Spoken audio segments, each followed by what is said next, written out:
अस्सलामुअलैकुम टू आल संगत, क्या हाल है जनाब? ठीक ठाक हो? उम्मीद करने सारे भैन बिरा ठीक ठाक हो सन। अल्लाह पाक सारे बिरावां दे माल जान इज्जत आबरू हर शे दी हिफाजत फरमाए ते अल्लाह पाक सारे मुसलमानों दी बच्चियां दे नसीब अच्छे फरमाए।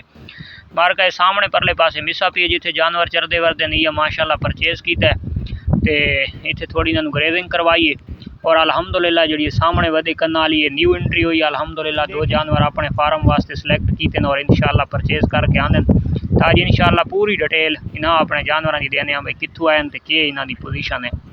अच्छा जनाब, आज अपनी कैलकुलेशन न्यू एंट्री जेडे अपने जानवर अलहमदुलिल्लाह असां न्यू अपने फार्म दे विच सिलेक्शन वास्ते खरीद कीते परचेज कीते ताज इंशाअल्लाह अपने दोस्तों नूं दिखवांदे पाया ओ भाई किहड़े जानवर असां न्यू परचेजिंग दे विच आने और जेडे असां न्यू अपने फार्म दे विच न्यू जानवर पाए।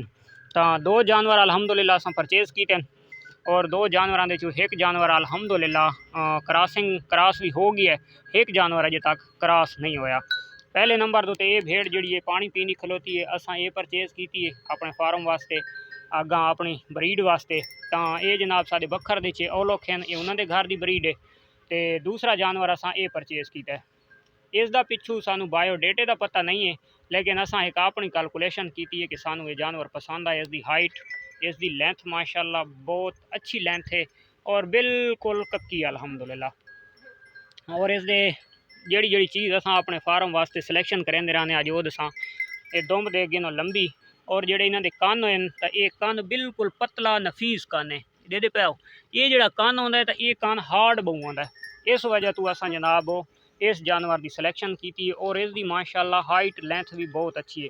अच्छा, तो यदी सेहत तो लगता है कि शायद कि ये प्रेगनेंट भी होवे तो पता को नहीं, हाँ पूरी तसल्ली नहीं है, लेकिन असा सुक्की करके गिद्दी है। तो पता है भाई जो जानवर बाहरों घिंदा तो पूरा तो हाँ वीडियो शीडियो होवे तो बात होंगी है, लेकिन यदी सेहत इसकी माशाल्लाह जिसामत तो लगता है कि ये शायद कि प्रेगनेंट है। लेकिन सारी असल जी दिल की ख्वाहिश है कि असा दें ये प्रेगनेंट न होवे, क्योंकि जो ऑलरेडी साढ़े को जोगी ब्रीडर है तो ब्रीड इंशाअल्लाह उसकी आवे।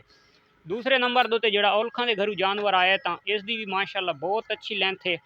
तो इन्हों की एज के बारे भी मैं तुम्हें दसैना। इसका जोड़ा फेस है जितना इसका मोटा फेस है, अगर इतना मोटा फेस उस भेड़ न लगे हो तो वह भेड़ 30 लाख रुपए की आई। ये माशाल्लाह लाखे निशाना के कन ये माशाल्लाह बड़े खूबसूरत हैं, फेस बड़ा भारा है और बहुत ही हसीन फेस है इस भेड़ को भी। ये साढ़े थाई बखर के औलोख हैं, उन्होंने घर की ब्रीड है और ये असा उन्होंने घर के काफ़ी अरसे के जानवर दिखे हुए हैं। अलहमदुलिल्लाह सानू हुण एक ये छतरी उन्होंने को मिली है। ये छतरी जनाब मूँह के 4 दंद फ्रैश थी वधी है और ये अजे तक क्रॉस वगैरह को ना थी हुई। अलहमदुलिल्लाह साढ़े को आई है तो साढ़े जोगी को ये क्रॉस हो गई है। अच्छा, क्रॉस थीवन के नाल 4 दिहाड़े जानवर रूह के नाल खांदा नहीं, वो थोड़ा कमज़ोर थी वैंदा है तो 10-12 दिहाड़ा बाद 15 दिहाड़ा बाद वत सेहत के वल आंदा है। तो ये इंशाअल्लाह उम्मीद काफ़ी है 100% के जानवर रिपीट न हो सी खलो वैसी, क्योंकि बाहर वाले रिपीट का ही तो खतरा होंगे ना। तो ये 100 के 95% ये निशानियां प्रेगनेंट दियां गब्भो ने।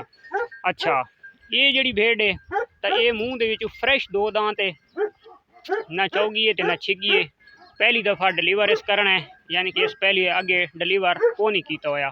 लेंथ हाइट माशाल्लाह बहुत अच्छी है इसकी, क्योंकि मेरी भेड़ों के तोती की बड़ी और भोली की बहुत बड़ी लेंथ है। तो ये अलहमदुलिल्लाह उन्होंने नाल मिलती जुलती है, लेकिन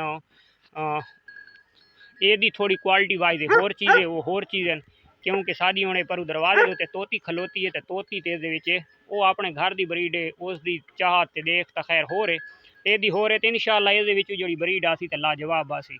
ये सारी भोली वधी है जी वो सामने खलोती है तो इस रंगी लाइट लेंथ भी बहुत कम जानवरों अल्लाह की जात दी है। तो कन्ना वाले पासों ये लाड़ी है, ये यानी कि जो थोड़ा छोटा कान हो लाड़ा सदे ने। तो लेकिन इन जानवरों के तुसा हुण देख गिनो जानवर ये बहुत अच्छे नस्ली जानवर हैं, खूबसूरत जानवर हैं, लेकिन सारी जी अपने घर की क्रॉसिंग थी हुई है उस इन्हों की खूबसूरती के काफ़ी सारा फर्क है। जोड़े साढ़े दोस्त सानू मैसेज करें यार ये जी जानवर गिन के दो, ये जी जानवर गिन के दो, उन्होंने वास्ते लाले दी जान ये जी जानवर बनावने पौने मिलते बहुत कम हैं। तो ये जानवर तो माशाल्लाह ये भी हर पासों एक्टिव है, खूबसूरत भी है, सारिया गल्लां ठीक हैं, फेस की बहु भारी है। ਜਿਹਾ ਬੰਦ ਕਰ ਦਿਓ। ਤੇ ਜਿਹੜਾ ਬੱਚਾ ਇਸ ਦਾ ਮਾਸ਼ਾਅੱਲਾ ਜੋਗੀ ਦੇ ਨਾਲ ਆਸੀ ਬਹੁ ਭਾਰੇ ਫੇਸ ਦੇ ਵਿੱਚ ਆਸੀ, ਕਿਉਂਕਿ ਜੋਗੀ ਅਲਹਮਦੁਲਿਲਾ ਬਹੁ ਭਾਰੇ ਫੇਸ ਦੇ ਵਿੱਚ, ਖੂਬਸੂਰਤ ਫੇਸ ਦੇ ਵਿੱਚ। ਫੇਸ ਵਾइज ਇਹ ਉਸ ਤੋਂ ਦਾढ़ी है, ਲੈਂਥ ਦੀ ਠੀਕ है, ਸਾਰੀਆਂ ਗੱਲਾਂ ठीक है, लेकिन हाइट ਲੈਂਥ ਦੇ ਵਿੱਚ ਉਹ ਇਸ ਤੋਂ भी है। ਤੇ मिल्क प्रोडक्शन ਇਹ अल्लाह जाने कि हो सी, यानी कि ब्रीड आसी तो पता लग सी, लेकिन जानवरों की सिलेक्शन जी असां कीती ते अपने जानवरों न्यू एंट्री के मुतलक दस छोड़ा गाह कीते, और जड़ियाँ जड़ियाँ चीज़ां असां देते रहने तो वो असां देख के इंशाअल्लाह अपने फार्म दे विच 2 जानवरों का अलहमदुलिल्लाह इजाफा किया, और ये जानवर सानू माशाअल्लाह पसंद आए और असां जेड़े परचेज करके घेन आया। तो मिलते हैं इंशाअल्लाह नेक्स्ट वीडियो, तब तक देसो इजाज़त, अल्लाह हाफिज़।